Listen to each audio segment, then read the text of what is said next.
साधा का 15 सेकंड में ही छोटे बड़े भाई का पता नहीं चलेगा।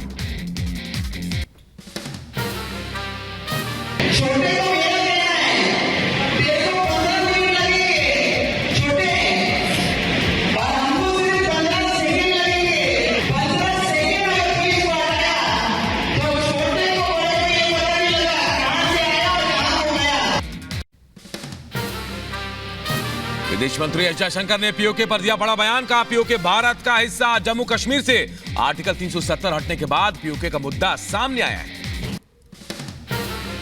गुरुग्राम से कांग्रेस प्रत्याशी राज बब्बर पर बीजेपी का हमला। कहा राज बब्बर को पता है उनका वोट बैंक कहां है और उनको कैसे खुश करना है। राज बब्बर ने की थी बामन खान की तारीफ।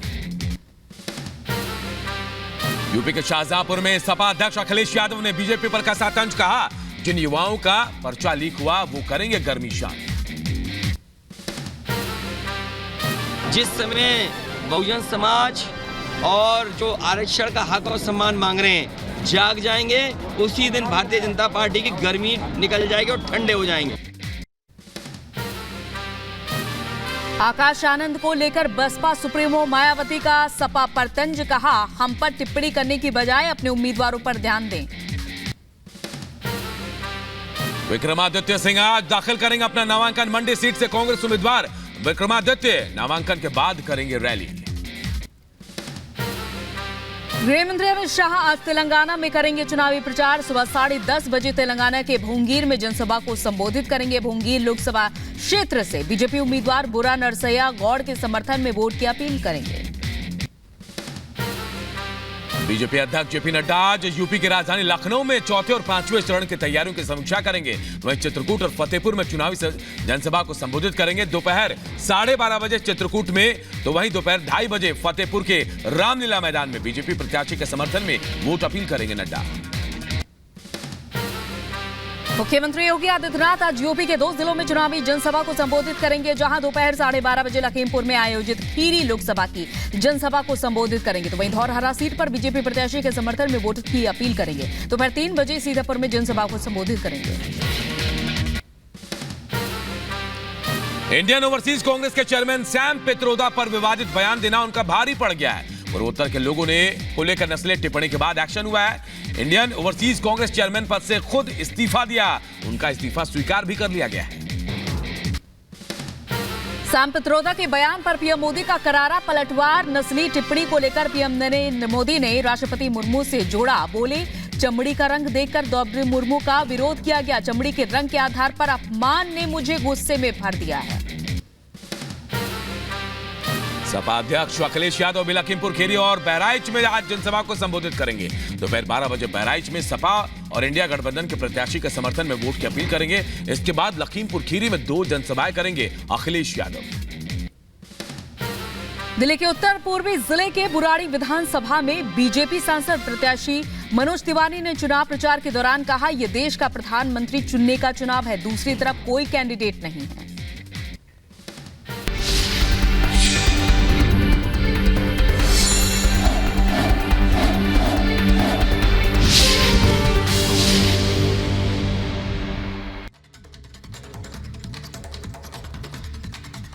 और देखिए जैसे जैसे चुनाव अगले चरण की तरफ बढ़ रहा है वैसे वैसे सियासी बयानबाजी भी तेज हो रही है। यूपी की जनता किसकी गर्मी उतारेगी और कहां का तापमान बढ़ाएगी ये तो 4 जून को तय होगा। इस पर देखिए हमारी एक खास रिपोर्ट।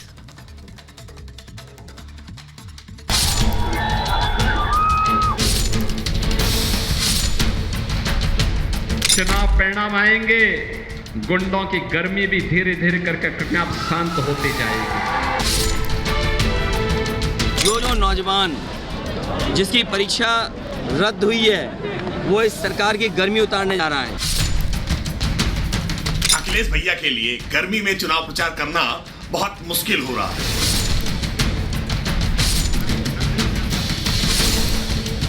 लोकसभा चुनाव के 3 चरण की लड़ाई खत्म हो चुकी है और अब इलेक्शन के 4 चरण बाकी हैं। लेकिन जैसे जैसे चुनाव आगे बढ़ रहा है वैसे वैसे सियासी बयानबाजी भी परवान चढ़ रही है।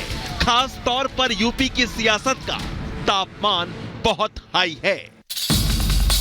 चुनाव के पहले से जहां मुख्यमंत्री योगी आदित्यनाथ यूपी की 80 सीट को आधार बनाकर अब की बार 400 पार का दावा कर रहे हैं और तीसरी बार फिर मोदी सरकार बनाने की हुंकार भर रहे हैं। तो वहीं इसके साथ साथ यूपी की मुख्य विपक्षी पार्टी सपा पर भी हल्ला बोल रहे हैं। एक चुनावी रैली के दौरान सीएम योगी ने समाजवादी पार्टी पर निशाना साधते हुए कहा था कि चुनाव के दौरान गुंडों के अंदर गर्मी बढ़ जाती है। मुख्यमंत्री योगी ने कहा था कि 4 जून को इलेक्शन का रिजल्ट आने के बाद गुंडों की ये गर्मी उतर जाएगी, सब गुंडे शांत पड़ जाएंगे। अभी भी कभी कभी मुझे लगता है कि कानून का राज स्थापित करने के बाद भी जब चुनाव आते हैं तो इन गुंडों की गर्मी चढ़ने लगती है। चुनाव परिणाम आएंगे, गुंडों की गर्मी भी धीरे धीरे करके अपने आप शांत होती जाएगी। यानी मुख्यमंत्री योगी का इशारा साफ है कि 4 जून को तीसरी बार फिर मोदी सरकार, और जिन गुंडों पर गर्मी चढ़ी है वो खुद ब खुद शांत पड़ जाएगी। लेकिन मुख्यमंत्री योगी का सपा पर निशाना अखिलेश यादव को चुभ गया। चुनाव के बीच एक बार फिर सियासी गर्मी बढ़ गई और अखिलेश ने भी योगी के बयान पर पलटवार कर दिया। अखिलेश यादव कह रहे हैं कि नौजवान बहुजन समाज और पीडी बीजेपी की गर्मी उतारने जा रहे हैं। इस बार जो नौजवान जिसकी परीक्षा रद्द हुई है वो इस सरकार की गर्मी उतारने जा रहा है। इनकी भाषा बदल गई, ये आरक्षण को खत्म वाले आरक्षण की बात कर रहे हैं। सोचो, तो इसलिए जिस समय बहुजन समाज और जो आरक्षण का हक और सम्मान मांग रहे हैं जाग जाएंगे, उसी दिन भारतीय जनता पार्टी की गर्मी निकल जाएगी और ठंडे हो जाएंगे। यानी अखिलेश यादव के बयान का सियासी मायना अगर समझा जाए तो सपा के मुताबिक 4 जून को बीजेपी 400 पार नहीं बल्कि 400 हार रही है। लेकिन अखिलेश के इस बयान पर बीजेपी जमकर चुटकी ले रही है। सुनिए जरा। अखिलेश भैया के लिए गर्मी में चुनाव प्रचार करना बहुत मुश्किल हो रहा है। एसी कमरे की आदत जो पड़ी हुई है। सच बात यह है कि अखिलेश यादव जी विरासत की सियासत से आए हैं। मुलायम सिंह यादव जी को कभी गर्मी नहीं लगती थी क्योंकि मुलायम सिंह यादव जी संघर्ष से उपजे थे। मुख्यमंत्री योगी आदित्यनाथ का सपा पर निशाना साधते हुए चुनावी गर्मी चढ़ना और रिजल्ट आने के बाद गर्मी उतरने वाले बयान पर अखिलेश तिलमिला गए। तभी तो योगी के बयान का भड़कीला रिएक्शन भी दे रहे हैं। लेकिन यहां सवाल यह है कि चुनाव के दौरान इस तरह की सियासी बयानबाजी से 4 जून को किसकी गर्मी बढ़ेगी और किसकी ठंडी पड़ जाएगी।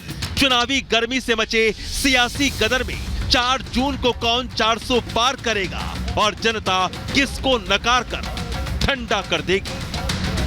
Bureau report, Republic Bharat.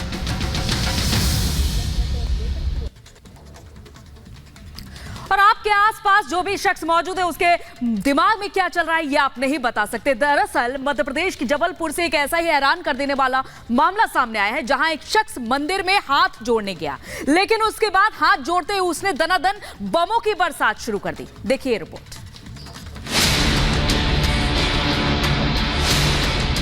अमूमन लोग मंदिर जाते हैं तो भक्ति करते हैं, लेकिन यह तस्वीर भक्ति के दिखावे के बाद भगदड़ फैलाने की कोशिश की है, क्योंकि मध्य प्रदेश के जबलपुर से हैरान कर देने वाली ये घटना सामने आई है।